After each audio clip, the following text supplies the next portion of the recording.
안녕하세요. 개념원리 지원 코치입니다. 지난 영상의 쌍둥이 문제의 정답은 4번인 2였습니다. 해당 문제를 맞추신 분들에게는 선물을 발송했어요.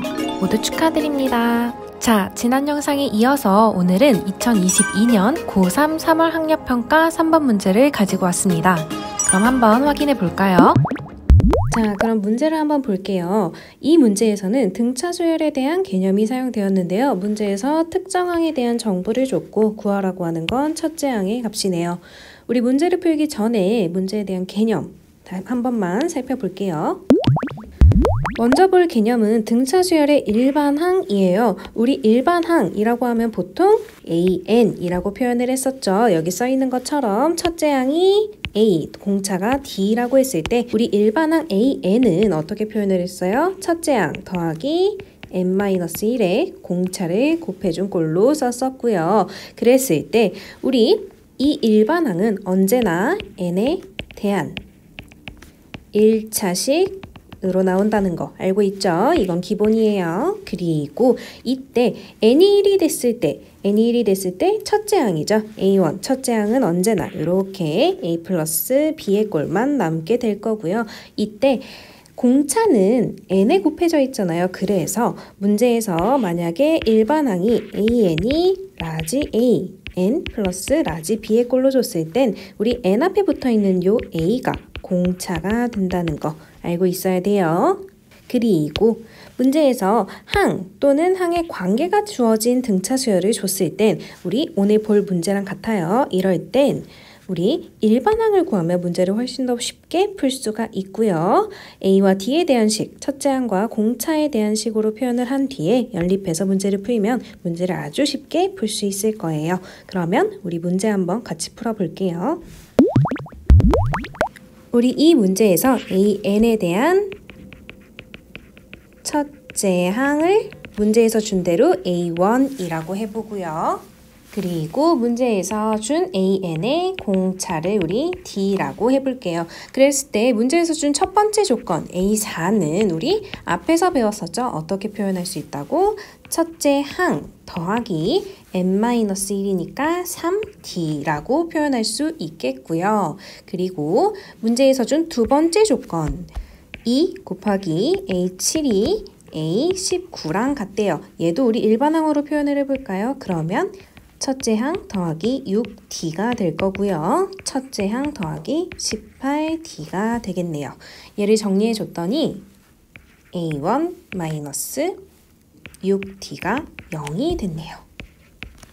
여기까지 이해됐나요? 그랬을 때 우리 아까 문제에서 준 A4는 6이라는 거 알고 있었잖아요. A1과 D에 대한 식이 두 개가 나왔어요. 얘네 둘을 연립하면 되겠네요. 어떻게?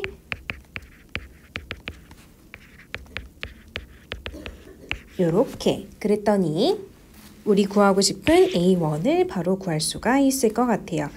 A1의 값은 4가 되겠네요. 정답은 4번이 될 거고요. 일반항으로 고쳐서 풀었더니 훨씬 쉽게 풀 수 있었죠. 그러면 이번에는 선생님이 개념원리 책에서 비슷한 유형의 문제를 가지고 다시 한 번 더 이런 유형 문제에 쓰인 개념에 대해서 설명을 해줄게요.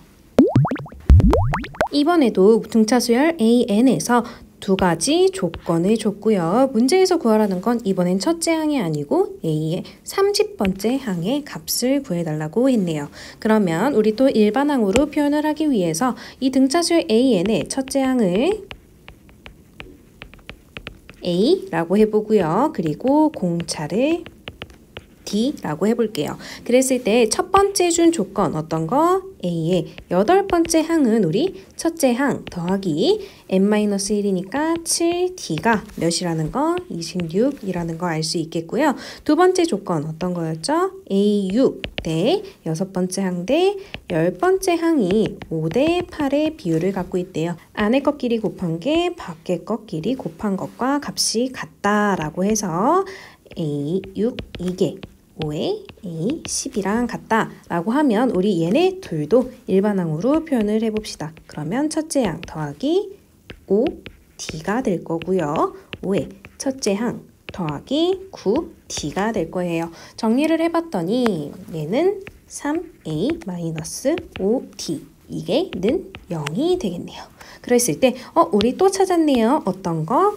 a와 d에 대한 1차식 두 개를 찾았어요. 이번에도 얘네 둘을 연립하면 되겠죠? 그랬더니 a가 5가 나오고요.